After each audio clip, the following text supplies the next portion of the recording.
Antonio Coronel, really important figure in the history of Southern California, claimed to have run into Father Real near the San Joaquin River in August of 1848. He said that the friar actually had a fair amount of gold with him.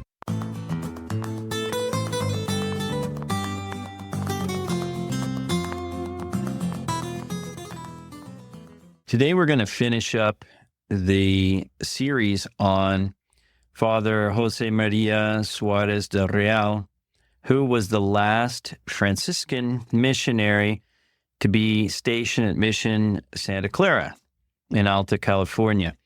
If you remember, if you've listened to the other two installments of this, and you should go back if you haven't, Father Real was part of a group of Mexican-born Franciscans who were sent to California in the early 1830s because the Mexican Republic had ordered Spanish citizens to return to Spain because the Spanish-born missionaries, and they were all Spanish, the first cohort, a lot of them left the missions in Northern California, Northern Alta California, without missionaries. So a group of them were sent from Mexico, Mexican-born missionaries, to Alta California. And Father Real was one of them and served at several of the missions. He had a very difficult time, as did all of these missionaries, because the missions themselves had basically been liquidated, and they found themselves in a situation of having to sort of scrape together a living, a way of surviving. This new situation also put them sort of in conflict with some of the elite members of society, but it also gained them friends as well. So today we're going to finish up with the story of Father Real in Alta California, and we are going to begin in July of 1846, right? That is when the U.S. Navy anchored its vessels in Monterey Bay. After this time, articles began to appear in East Coast newspapers encouraging Americans to settle in California. These articles talked about the mission buildings, many of which were abandoned or semi-abandoned, and talked about them as ideal spots to seek shelter in. Pretty soon, a large number of immigrants began to arrive, and in fact, John C. Fremont, the Army colonel who was helping support the U.S. takeover of California, recommended that some of these people whom he had met near Sutter's Fort take up residence in the buildings in Mission Santa Clara. So during the fall and winter of 1846, a whole bunch of these immigrants settled into the mission buildings in Santa Clara, where Father Real was living.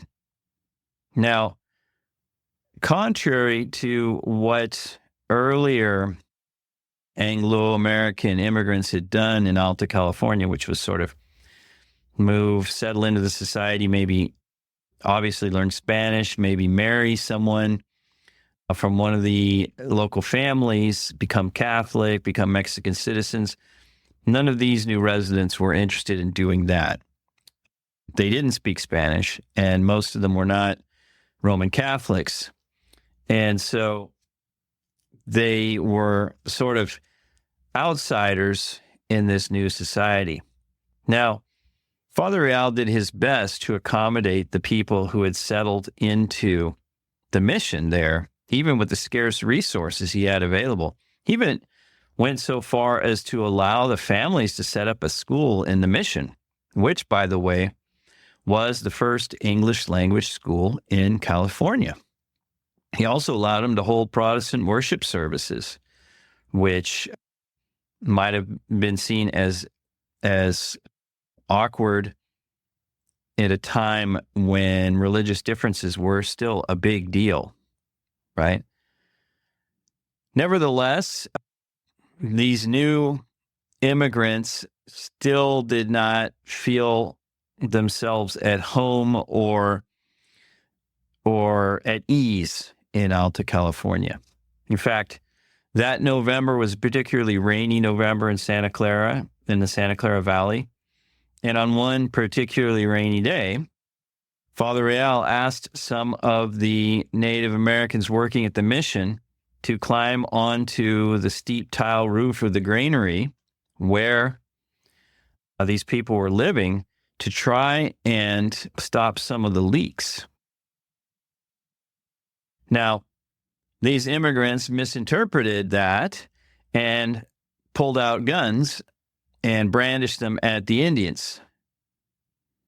So this gives you an idea of how well his attempts to accommodate the newcomers went over. Of course, with Mexico and the United States at war, Real, of course, was the spiritual leader of the local California Hispanic population.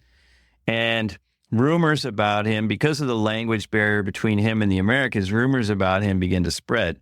It was even whispered that he had promised absolution, that is, forgiveness of sins to anyone who would injure or kill an American, right? Another rumor that was told as a fact in later years was that Californians planned to massacre the immigrants living there, right? So living at Santa Clara. So this was it was quite a crazy situation. So let's see what else was going on at that time that kind of heightened the tensions. So, as I mentioned, these rumors were going around that the California were going to come during the nighttime and kill the sleeping immigrants. So the U.S. Army heard these reports, right? And they sent a detachment, actually it was the U.S. Navy, sent a detachment to search the mission. And they did find guns there that had been stored by Salomón Pico, one of the relatives of Pio Pico, but who was actually in Mexico at the time, okay? So who did the lieutenant in charge go after? Father Real. He sent a letter to Father Real, who by that time had been reduced to living into just 2 rooms of the mission buildings, threatening him with the same punishment, quote, that would be afflicted on any other secret enemy that might fall into my hands, unquote. So what was Real's response to this situation? He decided to go to Monterey for some weeks until the tensions subsided and he felt that he wasn't in immediate danger. Of course, as the occupation wore on, tensions provoked by the occupation forces manifested themselves in other ways that were perhaps less violent. One thorny issue that came up was, the topic of how religion was going to be dealt with, religious matters, which included marriage, right? So by the end of the Mexican era, the issue of marriages between Catholics and non-Catholics had already become a hot-button issue. Mexican law, as I mentioned before in other podcasts, had required that non-Catholics who arrived in Alta California had to convert to Catholicism in order to marry local women and in order to obtain citizenship and all the rights that went with it, right? But this influx of foreigners arriving in Alta California made the situation much more fluid.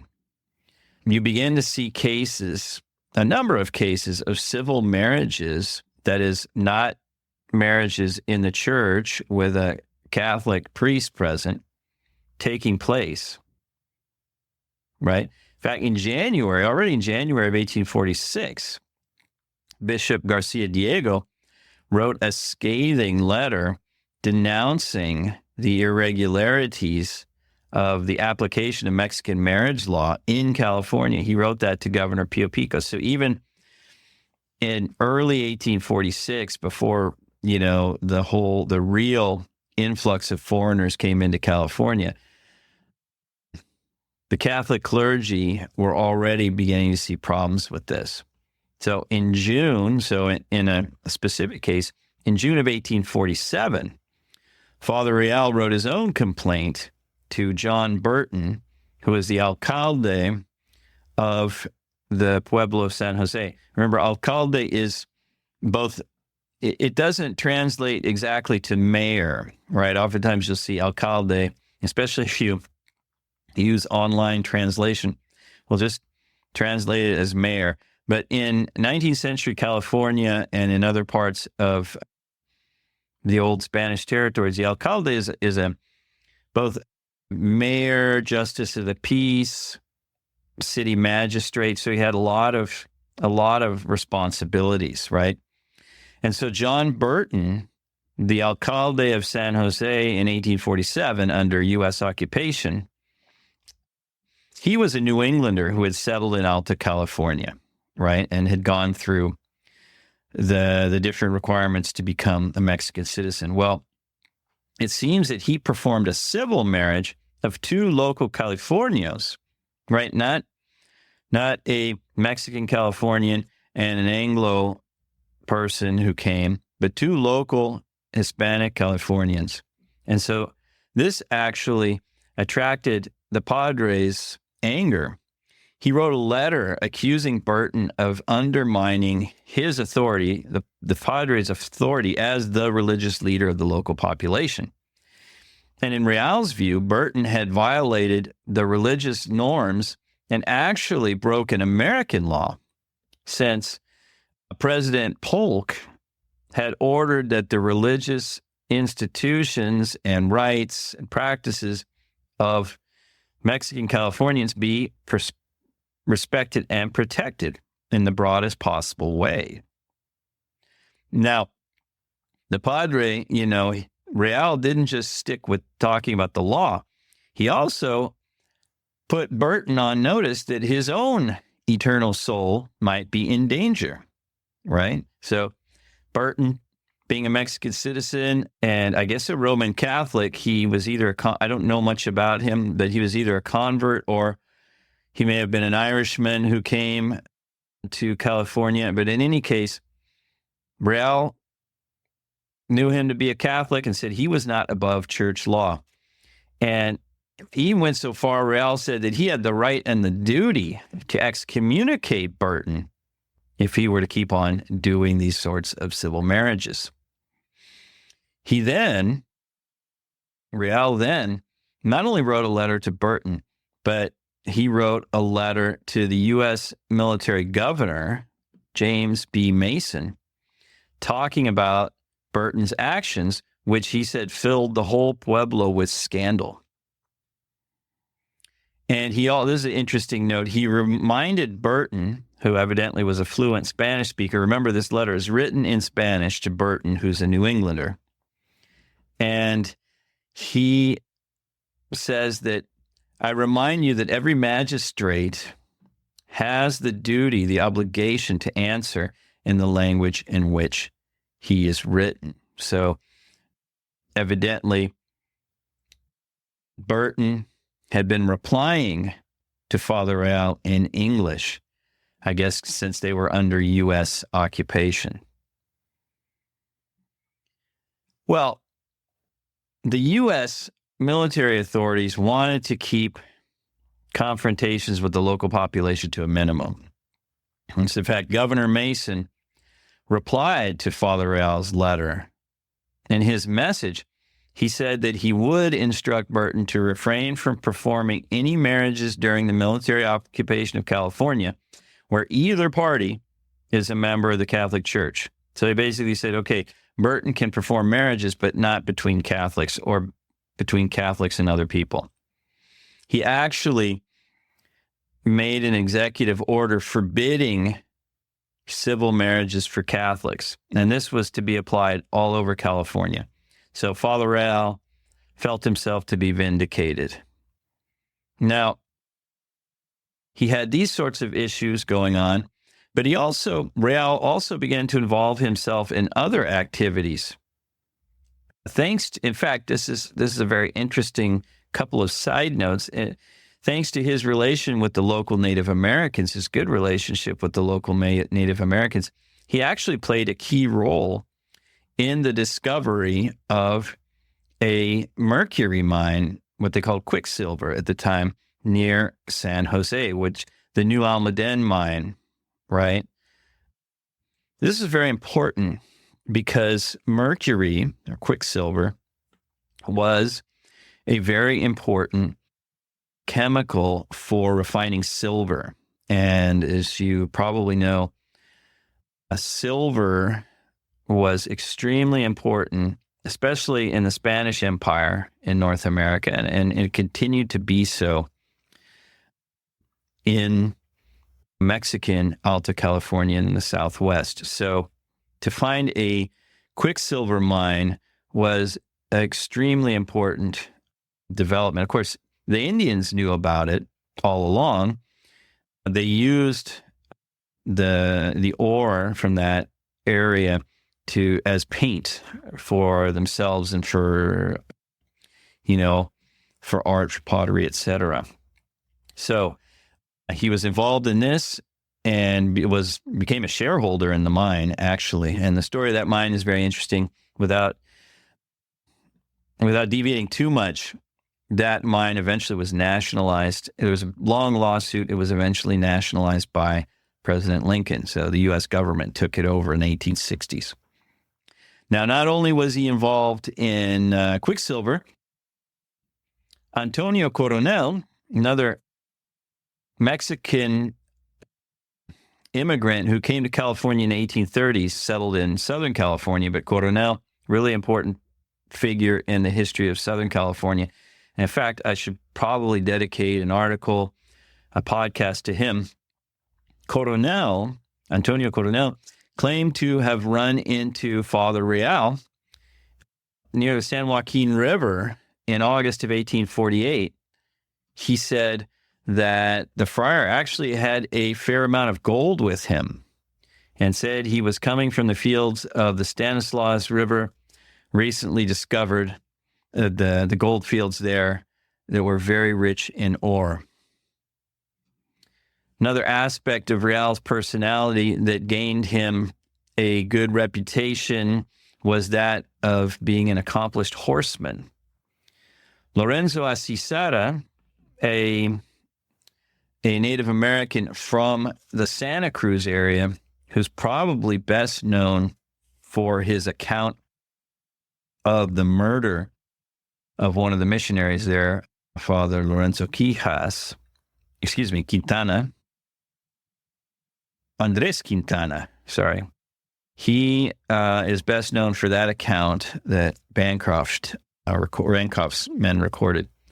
Acisara mentioned in his testimony that he knew Father Real's brother Antonio at Mission Santa Cruz, and said that both the Suarez brothers, the Suarez de Real brothers, were very good horsemen and could, quote, play with a bull as would the best vaquero. Now, unquote, Real's appreciation for the lifestyle of the California ranchos surely endeared him to the Spanish-speaking population, especially in the time period when they saw their way of life eroding. One American who visited Santa Clara in 1850 in the summer had this to say, quote, I heard him highly spoken of as one who did much for the amusement of his people. And this person also mentioned that they watched the celebrations in August of that year of the mission's patron saint, Saint Clara of Assisi. And during the celebrations, the padre organized a portion of the plaza adjoining the church to be enclosed by a strong fence, and seats for the ladies were put up under the projecting roof of a house that now forms part of Santa Clara College, and a series of bullfights was inaugurated. So Father Real was putting on bullfights to help keep people's spirits up during the years after the U.S. annexation and leading into statehood. Of course, while putting on bullfights in the main square of Santa Clara, of the or the town of Santa Clara, may have helped Hispanic Californians to maintain their identity, it certainly didn't hold back time. By the beginning of the 1850s, the old order was coming to an end. So the war, as you know, ended in 1848 with the signing of the Treaty of Guadalupe Hidalgo. And in 1850, of course, California, Alta California, was incorporated into the United States as the state of California. The scholar David Weber, Southwestern scholar David Weber, said that this, he had a great phrase, which was, at a certain point now, the Hispanic residents of the Southwest, California inclusive, were beginning to feel like strangers in their own land. Now, the Catholic Church in California, the hierarchy, the bishops, the clergy, began to also recognize this reality. And of course, now the Catholics in California are no longer part of the Catholic Church of Mexico, and they're part of the Catholic Church of the United States. And so in 1850, also, the first bishop of the Catholic Church in American California was appointed. His name was Joseph Saduc Alemany, or Alemany. He was a Spaniard, ironically, of the Dominican order, another church religious order, somewhat similar to the Franciscans, but different in its own ways. So he set up his diocese in Monterey, his headquarters in Monterey, and he actually wanted to try and recuperate the church's position in society that had been eroded so much, especially in the 1830s and 40s. And one of his first goals was to attract priests who were fluent in English. For him, like I said, he was a Spaniard born in Spain. What was most needed were to bring priests capable of ministering to English-speaking Catholics, of which there were now a growing number who had come to California as the result of the gold rush. So Real found himself more and more at the margins, both as a non-English speaker and as a Franciscan. B.J. Reed, an American who arrived in California in 1850 also, he actually wound up teaching at Santa Clara University, which was what became of the old mission at Santa Clara. B.J. Reed observed Father Real during Sunday Mass services. He said, quote, "The padre here is a Franciscan who seldom preaches." That is, he seldom gives a homily. Reed expressed surprise that Real did not speak English at all. He nevertheless, Reed, was hopeful that things would soon change. He said, "I understand the old Franciscan friar here is soon to give place to a Jesuit priest. I think the change will do good. The new Jesuit priest will be able to preach in English and other tongues." Now, the Jesuits had been in Oregon since 1844. They were operating missions among the native people there, and their headquarters were in the Willamette Valley in northwestern Oregon.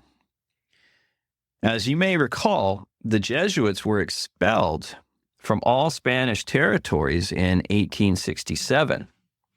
And of course, it was the Franciscans who took over their missions in Baja California, and then later came up north to Upper California, Alta California, right? But by 1814, the Pope had restored the Jesuit order, and they were being brought back. So one of Bishop Alemany's early actions was to request that the Jesuits help in establishing an educational outreach, because they were known for having started universities and teaching all over Europe and Latin America. And so the bishop's idea was to convert the mission at Santa Clara into a high school / college to educate young men, especially the young men of the people that were moving into California. So on March 4th of 1851, he appointed Father John Nobili, an Italian Jesuit, to become the permanent pastor of Santa Clara, of the Santa Clara mission. When the Jesuit arrived, Father Nobili, on March 19th, the bishop himself was also there, which happened to be the feast day of St. Joseph in the Pueblo of San Jose's patronal feast. And 2 days later, Father Real transferred the property of the mission Santa Clara to Father Nobili. And it's ironic, right? And what is this, 100 years later, more or less, the Franciscan is now transferring property over to a Jesuit, right? It's sort of a reverse of what had happened 100 years earlier.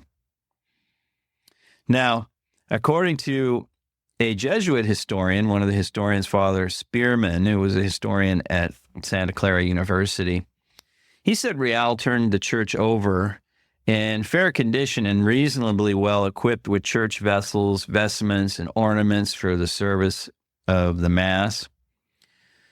But the new Jesuits who were taking over the mission at the time were not aware of what had happened during the looting and the deterioration of the mission in the 1840s that I mentioned on the previous episode.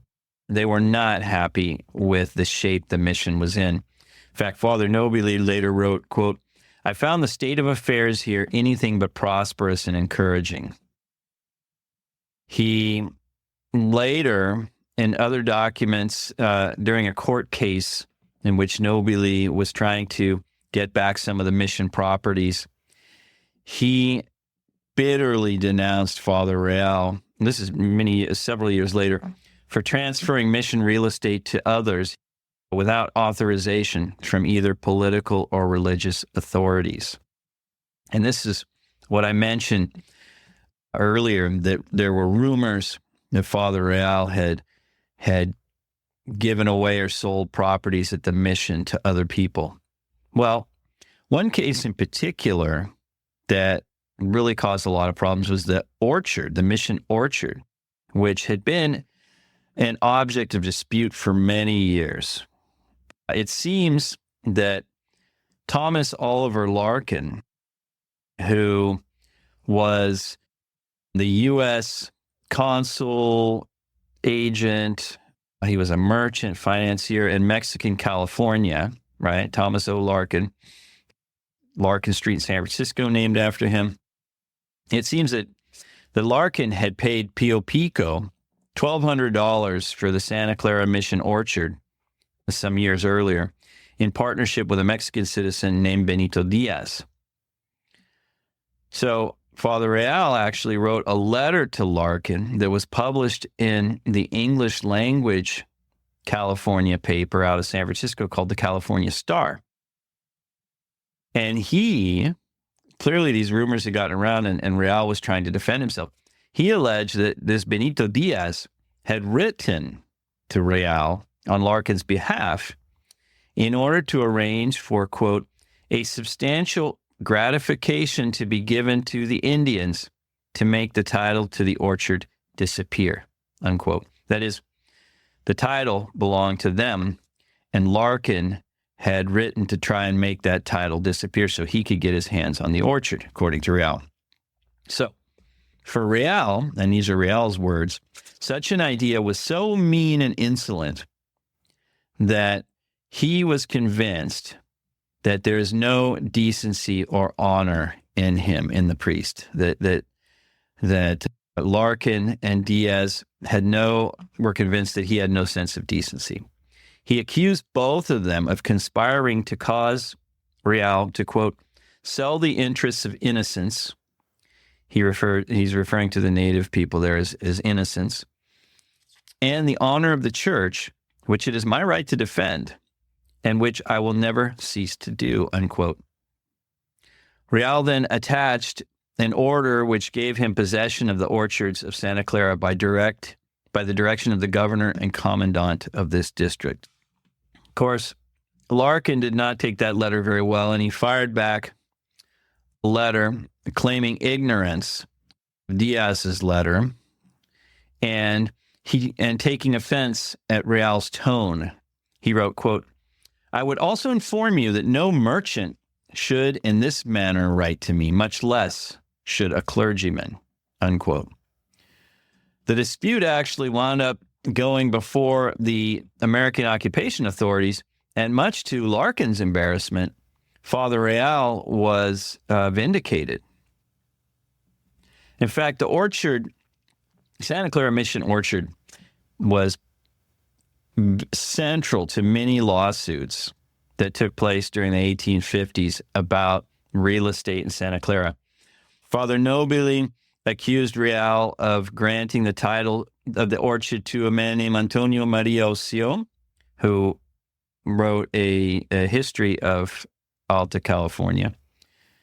And he claimed that he was Real's intimate friend, and so that's why he gave him the orchard. And in fact, in a letter to Jesuit superiors in Rome, Father Nobili's superior, Father Michael Accolti, blamed Real for having squandered the majority of the real estate of the parish, unquote. Now, we talked in the last episode about how Father Real was already trying to leave California. And in fact, he actually wound up leaving Santa Clara and heading overland to Mexico, not taking a ship, but heading to Mexico within 2 months of that transfer of the mission. So April, May of 1851. On the way, he likely stopped in to Santa Barbara to see his old friend, Father José María González Rubio, who was leading up was kind of heading up some of the leadership of the Franciscan order in California. And he was one of the last members of the original group that had set out from Tepic with Father Real. So what happened to Father Real after he left Alta California? Well, he arrived in Baja California in late June of 1851. But instead of continuing on to Zacatecas, the headquarters of his Franciscan college, he actually took up residence in the military colony there at La Frontera, which was just south of the recently drawn border with the United States. When word reached the Franciscan superiors in Zacatecas that Real had decided to become the chaplain of the military colony there, the father guardian of the College of Zacatecas wrote to the Minister of Justice and Ecclesiastical Affairs in Mexico, refusing to permit that Real be appointed the chaplain there. In his letter, he actually said that Real was disobedient and declared that the friar had been stripped of all his spiritual authorities. So Real, who wanted to leave the order, who seemingly has been stripped of his authorities. And in June of 1852, the guardian of the college, who's sort of in charge of personnel there, Diego de la Concepcion Palomar, wrote to Father González Rubio in Santa Barbara, right, Real's old friend. And González Rubio had actually been sort of administering all the spiritual affairs of both Californias between the time that Bishop Garcia Diego who was the friar that came with the original group with Real and eventually was made first bishop of the Alta and Baja California, between the time he died and the appointment of Bishop Alemany, right? So in that interim period, Father González Rubio had been overseeing things. So in his letter to Father González Rubio, the guardian of the college actually asked him to use all of his influence to persuade Real to return to Zacatecas. He said, in fact, that despite the friction caused by Real becoming chaplain at La Frontera, he asked González Rubio to, quote, paint the liveliest picture possible of how well disposed I am to him, quote, and to convey to him, quote, that I will do my best to do whatever good I can for him and will take into consideration all his services to the college, unquote. According to Guardian Palomar, the point was simple. Quote, in no way is Father Real's remaining in either of the Californias good for him, unquote. Real was not persuaded to return to Zacatecas, however.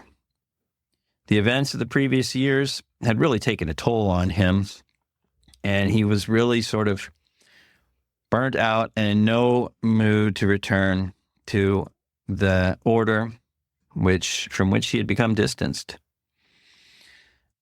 In 1853, he wrote to Manuel Castro, the cousin of José Castro, who had been the military commander of Alta California. And when he wrote to him, he was writing from San José del Cabo. This is in 1853. So San José del Cabo is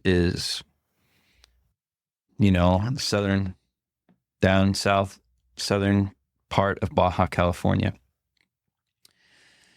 And he basically said that he had requested to leave the Franciscan order, and he hoped that his request would soon be formalized. His only desire was to become a parish priest, quote, to rest and have complete liberty, to live in tranquility alongside friends, unquote. Unsure of where to settle down, Father Real intended to await the rumored confirmation of his friend González Rubio as Bishop of Baja California in hopes of continuing to live down there. But Real's wish was not granted. Father González Rubio finished his days in Alta California, and Real eventually settled in the coastal city of Mazatlan. In 1855, he was finally granted permission to lead the Franciscans and was incorporated into the Diocese of Sonora. Though he kept up correspondence with friends in California, and I've read a number of these letters, over the next several years, Real expressed bitterness about his time in California, calling it, quote, a foreign country that I abhor, unquote. So Real spent his last days down in Mazatlan, to the best of our knowledge, and he left a legacy in Alta California of service, of involvement in politics, involvement in different issues. Of course, other rumors about him that I didn't go into here. And in fact, if you want to know more about his final days, I'm going to post a copy of the article I wrote about him for the journal California History. I'll post a copy, and if you sign up to receive our newsletter, you can get a copy of that or have access to it. And I think that by sharing the story of Father Real, it helps to give a picture of the intrigues, the difficulties, the strategies, and the hard times that people lived through, especially in the last decades of Mexican rule in California and those first decades of U.S. statehood. And I think it helps to paint a portrait of a time that's multi-layered, multifaceted, and for my money, really interesting and fascinating, and that not enough people know about or know about in depth.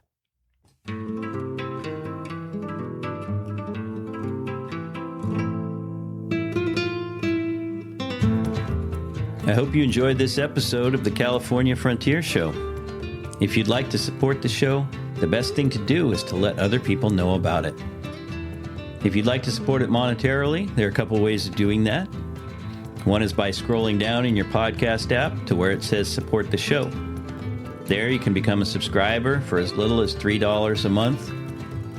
And if you want to give a one-time donation, just below you'll see where it says give a one-time donation. Finally, the show is supported by California History Teachers, which is a full year of lessons for 4th grade California history and social studies. You can find out more at www.californiahistoryteachers.com. And if you input the coupon code podcast, you'll receive 25% off your monthly or annual subscription. So check it out.